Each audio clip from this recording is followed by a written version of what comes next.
Today I'm here with Sean Bloom, and Sean's a really energetic kid who has a really interesting history. He's going to be interviewing me today, and I think Sean's a really interesting guy because Sean was homeschooled his whole life and is about to, when he turns 16, graduate early from high school. And then he's going to travel around the world with his family. He has yet to go outside of America, and we've been hanging out today. He has a secret laboratory in a house.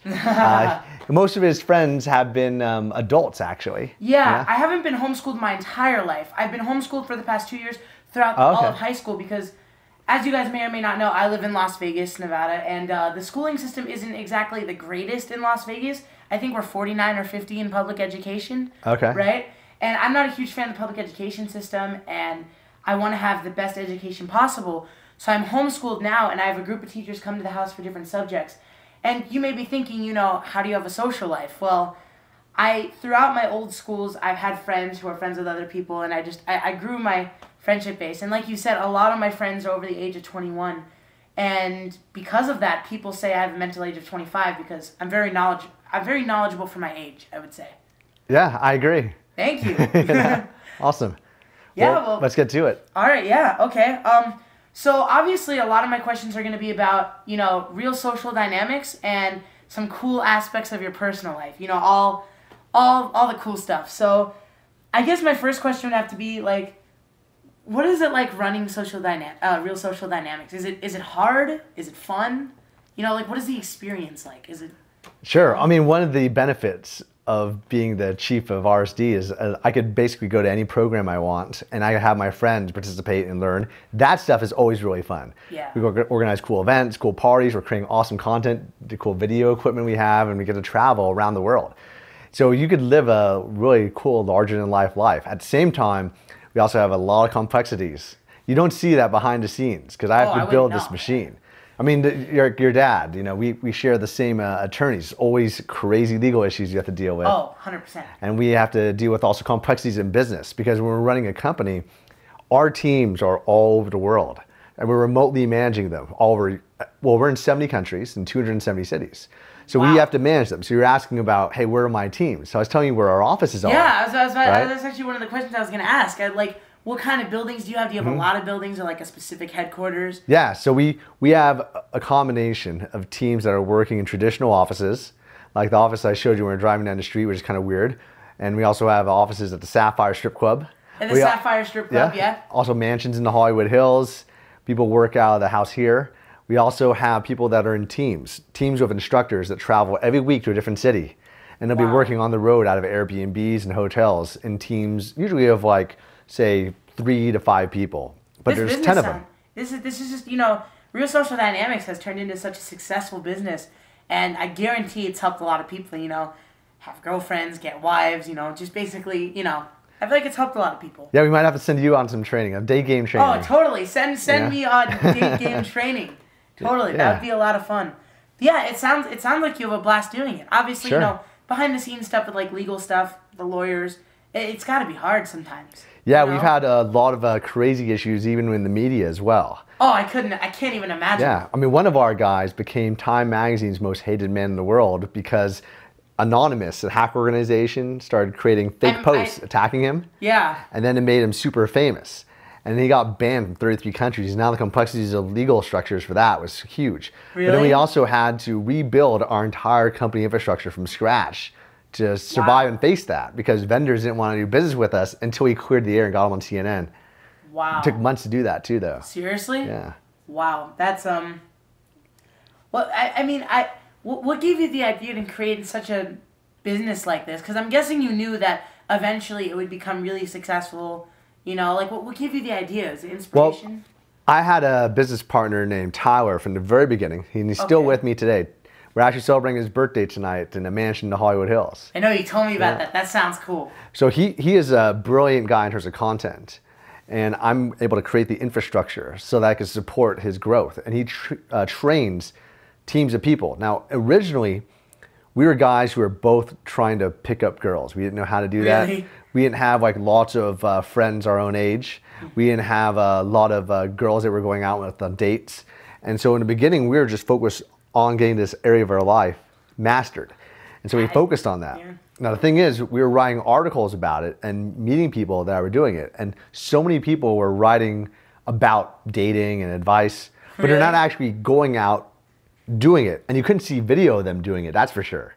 So what we decided to do was to video record ourselves walking up to random girls in the street, bars, clubs, and other public places, and show us picking up girls. And then if you want to actually do it with us, to prove that we actually do what we do, as opposed to just talk about it like a... And like stage the whole thing. Do you ever like invite people to do it with you and like... So what we have every single weekend, we have a program called the Boot Camp, where people pay $2,000 a weekend. $2,000? Yeah, and we also have a program called Vegas Immersion, where you could get coaching locally here in Vegas for $300 a night.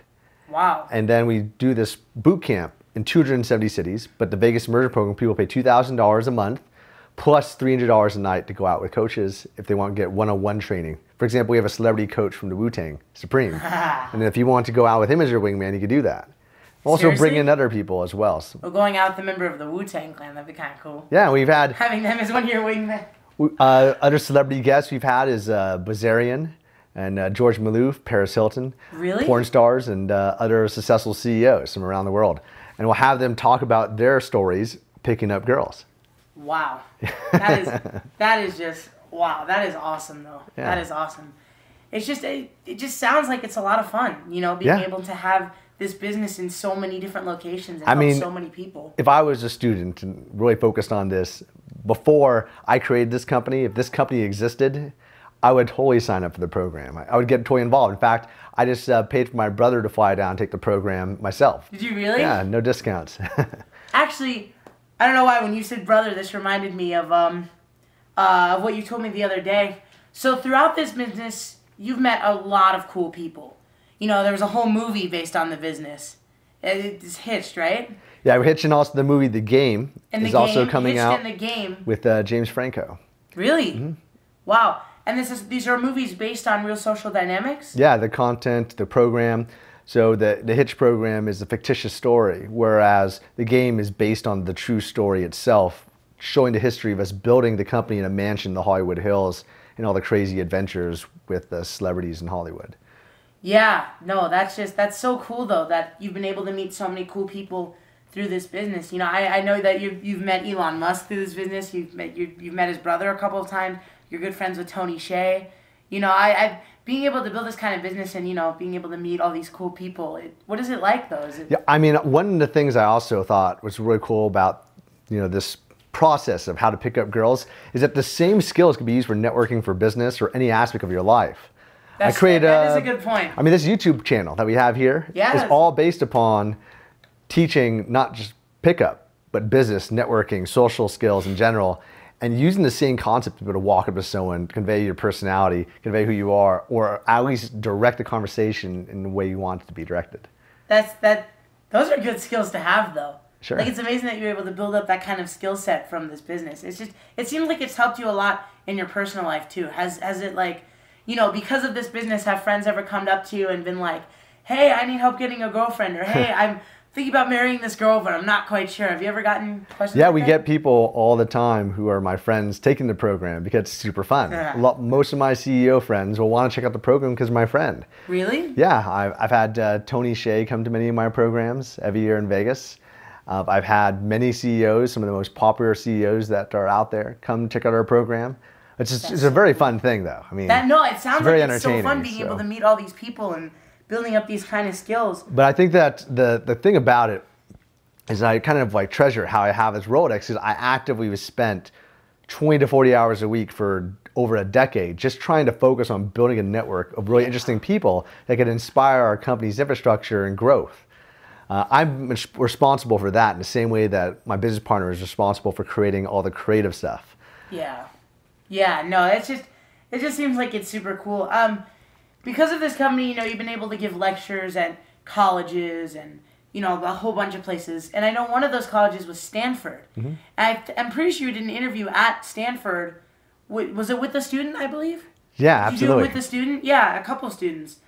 What was it like being able to speak at Stanford? Or what is it like, just being able to speak at all these places? Yeah, I've done interviews that you've seen with individual students and also spoken in front of entire classes. One of my favorite interviews was the Uber entrepreneur one. Really smart guy. He was an Uber entrepreneur who, as opposed to a typical Uber entrepreneur who just gets in a car and makes an Uber, he actually got multiple cars and multiple people to go into his cars, and now he has his own kind of taxi company throughout South Africa. It's so cool. By the way, check out that video. That was a cool video. I really like that video. I think it's really cool. I really wanted the opportunity to be, the opportunity to teach is something that I thought was always really valuable because my father was a professor before he became a university president.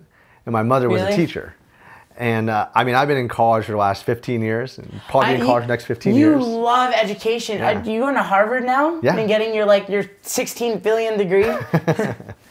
I think that's really cool to share because I love teaching. From back in the day when I was teaching boot camps and programs from 2002 to 2009, it was awesome. It was a lot of fun. Now I'm married and I'm focusing on teaching the business side of things. Yeah. And most people who follow us, no matter what, they usually follow us for an average of 18 months. We've had some people who followed us for much, much longer time, especially since we're growing. And we've kind of expanded the lifetime customer value from just dating to social self-improvement in general to health and fitness to business. That's so cool though. Yeah. That's so cool that you're able to do all that. Oh, this is cool. I have a list of questions that I wrote down that I thought would be really cool for this interview. When those people, like your friends who've signed up for the program, came to you, did they come to you before you had Real Social Dynamics? And if so, did that have any role in inspiring you in creating the company? I was the exact opposite. I was the guy going to other people and asking for advice. For advice, really? Not like professionally, but what I would do is I'd find guys who are really good at picking up girls, and I'd invite them to have dinner with me, and I'd say, I'll pay for your dinner and drinks. We'll just go grab a bite to eat, and I want you to give me advice. Give you advice on how to pick up. Hey, you know what? That's genius. That's genius. Whenever I wanted to learn something, whether it was for that or something else, I was always curious. So back in the day before Google, we would use the Yellow Pages phone book. So I was like, what's an inventor? Oh, what's a phone book? Let me find one, So I would invite to lunch inventors, or if I wanted to learn about investment banking, I'd invite to lunch an investment banker. I'd reach out to famous singers, and I'd say... And that's how you've met so many people. You've been able to just... That cold calling process through the phone book. That's genius, though. That's such a good idea. Man, that's just... Wow. Maybe it's just mind-blowing that you've been able to do all that, Yeah, I think that the process of reaching out to people that are usually viewed as unreachable, or people that you wouldn't typically have in your network. Like a president or a celebrity. Or anyone. Or anyone, or a beautiful really. girl in your class or walking down the street. Yeah. Most people don't believe those opportunities are possible. They'll see somebody that has high value in the world, whether it's a beautiful girl that you want to meet, a CEO that can make a huge difference and change your life, and they don't do that walk up. But that opportunity, all you have to do is reach out to them, is usually going to be reciprocated. Usually these kind of people don't get approached because most people are too afraid. They don't believe they have enough value in themselves. That's the problem. People don't have enough confidence to just go up to a girl and be like, hey, you're beautiful. Do you want to go have dinner? I shouldn't be talking because I'm like the biggest scared. I'm very outgoing. I think that I'm outgoing. I'm not afraid to just go up to someone and say hi. But girls are a whole nother story. I always think to myself, if I go up to a girl and say, hey, you're pretty, you want to go out sometime? The worst she could say is no. Go away, you're creepy. That's the worst thing the girl could say. But even if so, it doesn't matter. You just move on. But I wish I could have that mindset while going up to a girl. You know? The only thing you'll regret are those things that are opportunities that you never tried to take advantage of. Yeah. If you like to take a shot, you have reference experiences, and your identity is built upon reference experiences. If you don't get the rejection, you don't get the reference experience to look back on and have a system where you can improve. So most people will look at rejection like a loss. Now, I look at the world like a social scientist, like an experiment. Let's say you're a scientist in your secret laboratory. My secret lab. You like mix things together. Let's say you mix chemicals together and it explodes and causes a huge fire. I've had that happen. So you look at that, and that's one thing. And you say you mix two different chemicals, and it turns into a giant orb, and it floats in the air. Oh, that would be cool. Yeah. Now, both of those experiences are experiences, if you were looking at it from my world, you would be looking at them both scientifically and saying, okay, this happened and this happened. What's this interesting? Happened, this happened. This happened, this happened. What's interesting? But you don't look at them any differently. That's true. You try to learn from both. Because you'll look at both. You learn from the experiment that worked and you learn from the failure and how you could improve you to only make sure know, your experiments work. In order to know what does work, you have to know what doesn't work. You got to push the boundaries of what's possible. Yeah, and to know what doesn't work, you have to fail. That's going to happen. Yeah. That's why I always hear quotes like, failure leads to success. I agree with that, 100%. I think failure, I cannot talk. Failure does lead to success. I failed so many times. You've seen my robots. You have no idea how many times I've sat there building robots. I had one robot. I built one like out of a can. It was supposed to walk like this across the table. I built it and it started walking, and literally one of the batteries, I don't know how this happened. I never figured out how the chemical reaction happened. One of the batteries fell out, and as it came out, the robot started smoking, and it literally blew up right in front of me. And there were parts everywhere. And I thought to myself, I was really upset because that was when I was first building robots. I was like, oh, I messed up. I'm never going to be an inventor. I'm never going to have a career. But then, I talked to one of my teachers about it. I don't remember. I talked to one of my teachers about it, and they taught me it's okay, I was really mad. I was younger, so I was, crying. I was super mad. But my teacher told me, it's okay to fail. You have to fail to succeed because you can learn from your mistakes. Yeah, I think that everyone needs to have that kind of a entrepreneurial, adventurous explorer spirit. Yeah. Everyone, whether you're an entrepreneur or you work for someone else, because in your social and business life, only by taking risks and having the ability to survive those risks emotionally can you survive. Because no matter what you do, you'll always be able to survive it, as long as it's not something like you're in a gunfight. Yeah, like if you're in a gunfight, what are you going to do? And shoot back, I guess, right? If you have a gun. But I feel like, anyways, going back to the conversation earlier with girls and stuff, I think that confidence is the biggest issue society has. You could look at it from a scientific standpoint, like you said, and that's a genius way. That's a great way to look at it, actually. I try to look at it that way, too. It's just, I wish I would have this mindset of, if I go up to a girl who I think is really nice, who I've either known or not known for a while, and I think she's pretty, why not just go up and give it a shot? She could say no, and it'll sting a little bit. It's hard to push past that, for me anyway.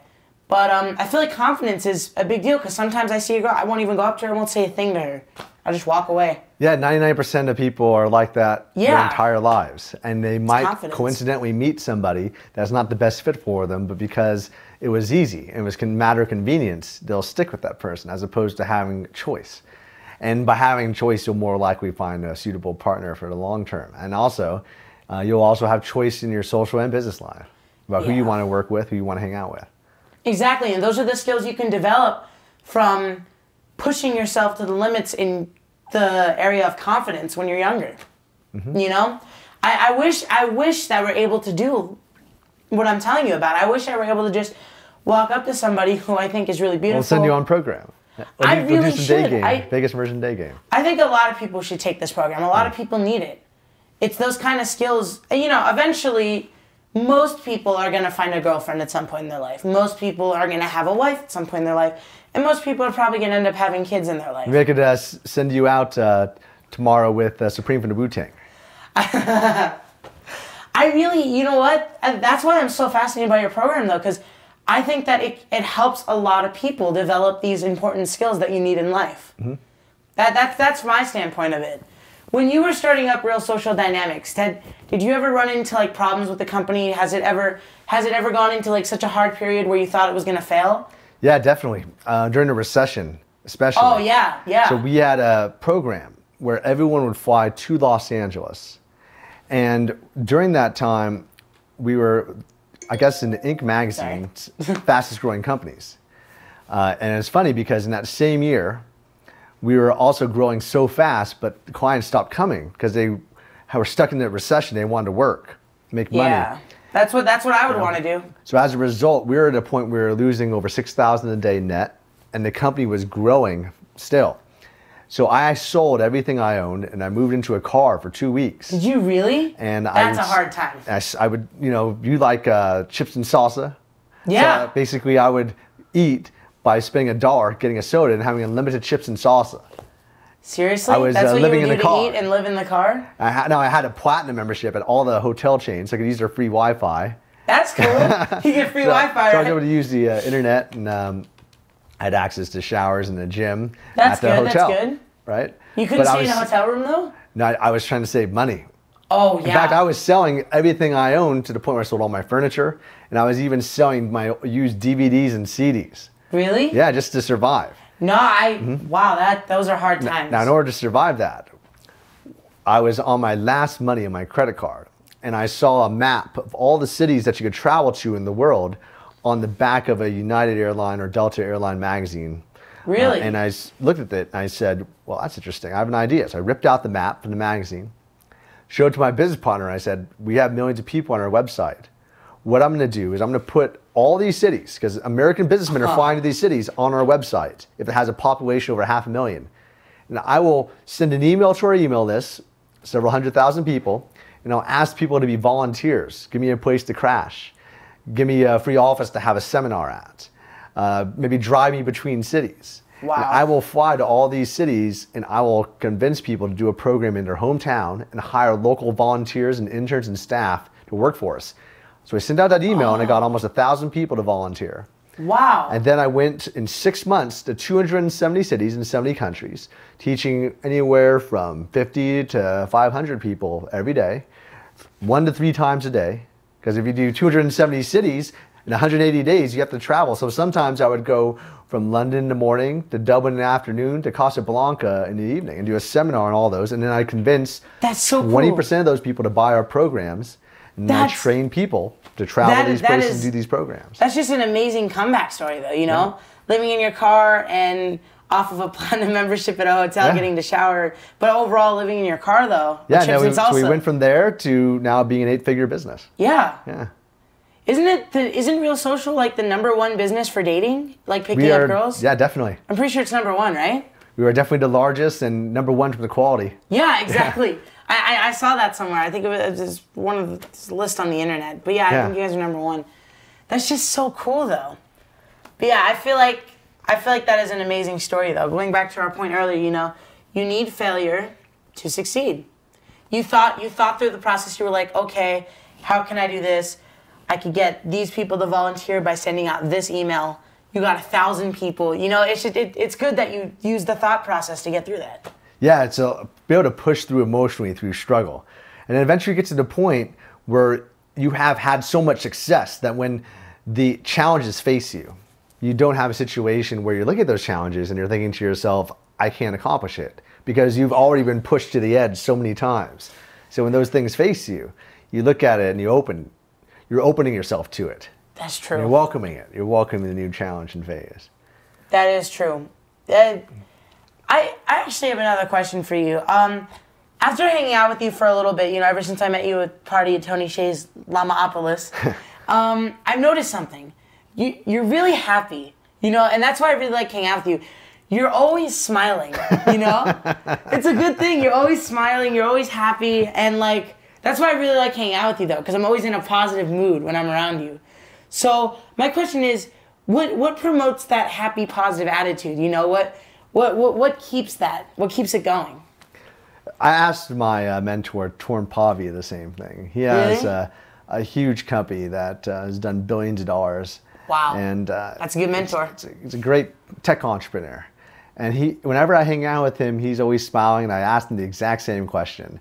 Whenever I hang out with you, you're always smiling. It's so cool. How do you maintain that positive attitude? Yeah. I think it's depending on who you surround yourself with. I mean, I'm hanging out with you, and you're also smiling all the time.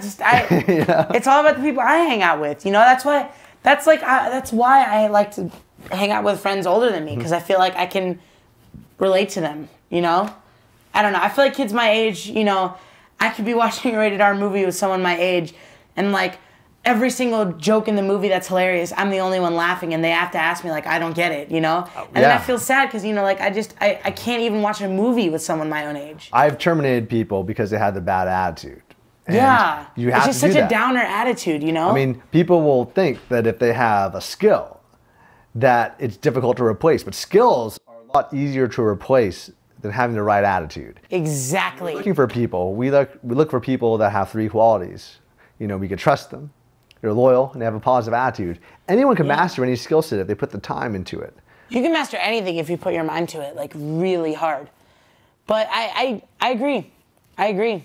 It's that skill set that you need in life. In the same way you were talking earlier about confidence, the attitude, and how you look at things, how you frame things. How you look at yourself, is very different. How you look at other people, that all ties into confidence. Yeah, it's very difficult to force that upon someone. And as a result, it requires a lot of life experiences to change people. And it changes people for the good and the bad. So by having the right kind of people around you to cut out these energy leeches, that's what you have to do. That's the most important thing you can do. I mean, whether people are highly successful and wealthy, or whether they're super smart, the most important thing is to surround your people to elevate you. Surround yourself with people who elevate you, who make you feel happy. I recently, this is a little off topic, but I got into a fight with one of my friends who I'd known for like 5 years.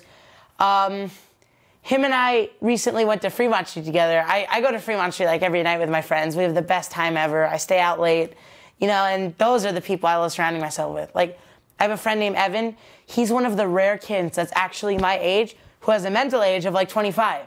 He knows, he's very knowledgeable for his age. And I love hanging around him because, you know, I can watch a rated R movie with him and we'll laugh together. And, you know, we Uber all over the place, you know, and it's just, it's crazy. He doesn't have a bedtime, you know, it's just like, it's fun. He gets to do whatever he wants. He's got that, I don't care, you know, just be happy and live life to the fullest attitude. And I like people like that. And I recently got into a fight with my friend. He was actually also my age. And we were going out to Fremont Street, but he snuck out of his house to go with me. He waited for his mom to fall asleep. So he Ubered over to my house, and then we ended up Ubering over to Fremont Street, and we stayed there till like 1 or 2 in the morning. Now, I had fun. He wasn't having that much fun, though, which was weird because he was texting me like that week, hey, man, let's hang out tonight. Let's party, you know, because he saw my Instagram because I was going to Fremont Street like every night. But, yeah, he ended up sneaking out and going to Fremont Street with me without telling his parents, waiting for them to fall asleep. They found out about it, and I guess my parents didn't know at the time I was going out to Fremont Street. So after my friend's parents found out, they said he wasn't allowed to hang out with me anymore. So I was like, okay. I mean, that kind of sucks. You know, you're a really good friend of mine. This literally happened a couple weeks ago. I was still 14, 15, and my friend's 15 too. So, yeah, he told me we're not allowed to talk to each other. We can only talk to each other through Instagram. I was like, what kind of friendship is that? That's just going to put me down. You know, it's not going to keep me elevated. I don't think we should do it. And then he was like, well, you know what? You can either stay friends with me through Instagram while I figure all this crap out, or you can just not be my friend anymore. So I said, well, the fact that you're making me choose shows me that you're not really, you know, a real friend. I mean, I don't think that we can really be friends this way. It's just not a healthy relationship. He was like, you know what? You're lucky my parents didn't tell your parents that you snuck out to Fremont Street. He was like, I didn't sneak out. My parents knew I was going. You're the ones who snuck out. Anyways, I'm getting off topic. Point is, my friend was just, he tried to blame me for what happened that night, and he was just sending all these messages. He was like, you're a liar. You were always getting me in trouble, and we went to school together, because we went to school together back when I was in middle school. It's like, you were always getting me in trouble. You're a liar. So I was just ignoring all his text messages and just let him run by.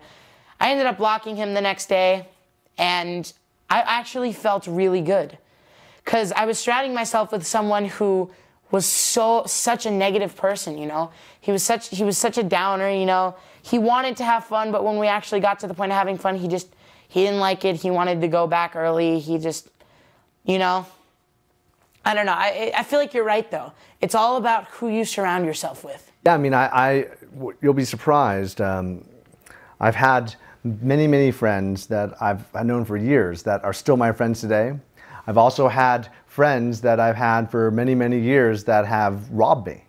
Robbed you? Yeah. Oh, yeah. I've had people that have stolen thousands of dollars from me, countless thousands of dollars from me. Yeah. I've also had a friend that stole my wife's $65,000 diamond wedding anniversary ring. Oh my God, he stole it? Yeah. Did you ever get it back? I got it back, but I had to organize a full-scale operation. Seriously? I call it a sting operation, but yeah. Coordinated operation of attorneys and present and former police officers to get the ring back. Wow. Yeah. But at the same time, you have to be cognizant that there's people that they'll go through something that happens in their life and they'll take it out on you. You got to cut these people out, and it's hard, especially if you've been friends with them for many, many years.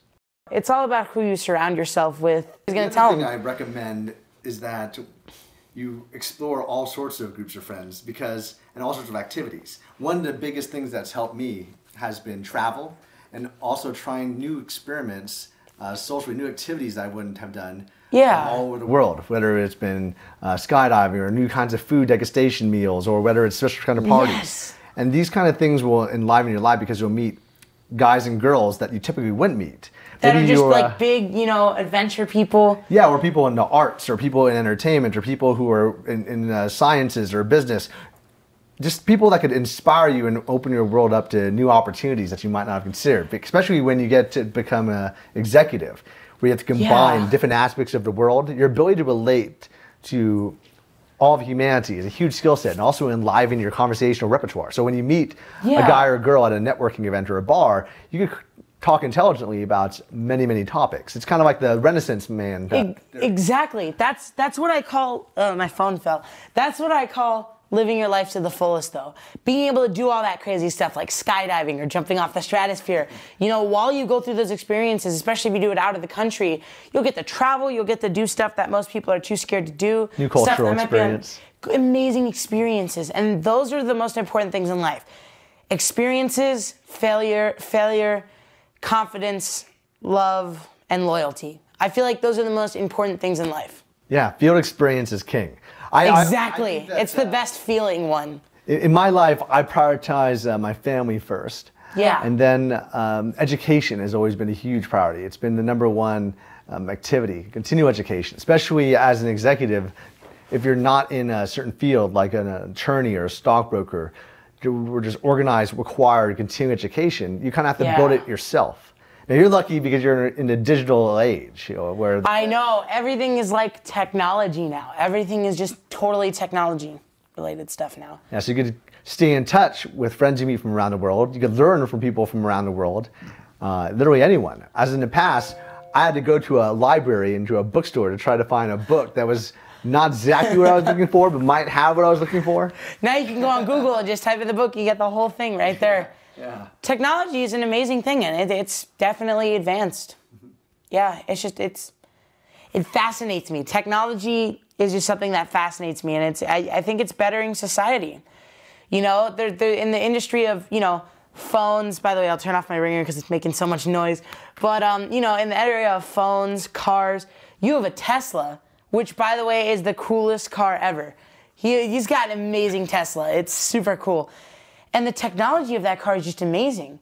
Like, the whole thing is like a giant iPhone.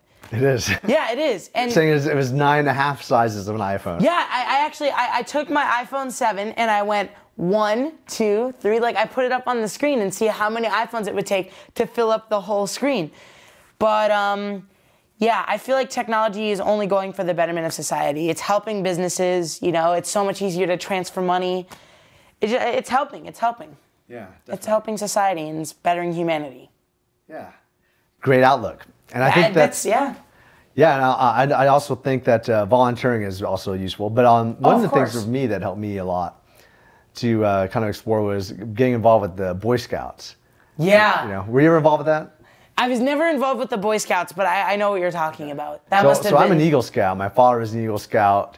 All my brothers-in-laws are Eagle Scouts as well. That's kind of cool, though. But the diversity of learning all these different things in order to advance. If you were a Boy Scout, then you'll learn a lot of amazing experiences, for sure. That diversity that I had as a youth kind of stuck with me today. So even today, I'm always looking for new things. That's the reason why for the last year I've been working on so many ancillary projects. Yeah. For example, in addition to what we're doing here, we've been working on developing a TV series. Really? Hip hop musical That's cool. Our I own didn't know documentary, all about the stories of real social dynamics. Like That's a awesome. socially conscious entourage of pickup artists that, similar to Silicon Valley, have an interesting business and all the drama that comes with it. That's really cool though, starting a business, starting a series based on the business. It just sounds like it's a cool idea. Yeah, it originally started with me making YouTube videos and learning how to rap. I have a rap coach out here. Yeah, I rap too. This is something we were talking about in the car. Yeah, and then it turned into the idea of making music videos, and then it turned into us building a team of dozens of people. And I sent them all to see Hamilton, and we're working on our own Broadway style, like hip hop musical. I know. I know you told me that you're currently working on a music video. I don't want to spoil anything, but I know that you're currently working on a music video. Yeah. I might be an extra in the music video, so look out for me. Yeah, that'd be fun. We're getting our instructors involved too. I mean, we kind of let out some teasers where on some of our YouTube channels, some of our instructors like Jeffy have rapped, or my business partner Tyler, he'll do goofing around rapping. Really? I've done some rapping on stage at business conventions. That's awesome. But we're going to get a lot better. We have a great vocal coach named Roger Love, who was Eminem's vocal coach. Was he really? Yeah. And I made a video with him on my channel too. Really? Are you going to upload the music video when it's complete on your YouTube channel? Probably, yeah. Oh, 100% upload it. RC Music channel. I might do that too. That would be really cool, But probably each of our instructors will have their own videos, more likely. Yeah. Because we're getting more into entertainment. I mean, we're mostly education. So by bridging the two worlds, we're focusing more on what we call infotainment, which is educating people with entertainment. That is true. That is true. Yeah. But it sounds like, you've built up such an amazing career and you've learned so many new experiences through real social dynamics. And it's just, I hope that one day in the future I can go through the same experiences you did, Yeah. Build a business, go through failures and think my way through those failures and succeed in life. Yeah. That's my goal. I expect that to happen. I hope so. We'll all be watching. Yeah, well, I hope so. Awesome. Yeah. Cool. Well, thanks so much. This has been a great time. This interview was awesome. It was I love interviewing you. This is a cool series. It was a lot of fun. Cool.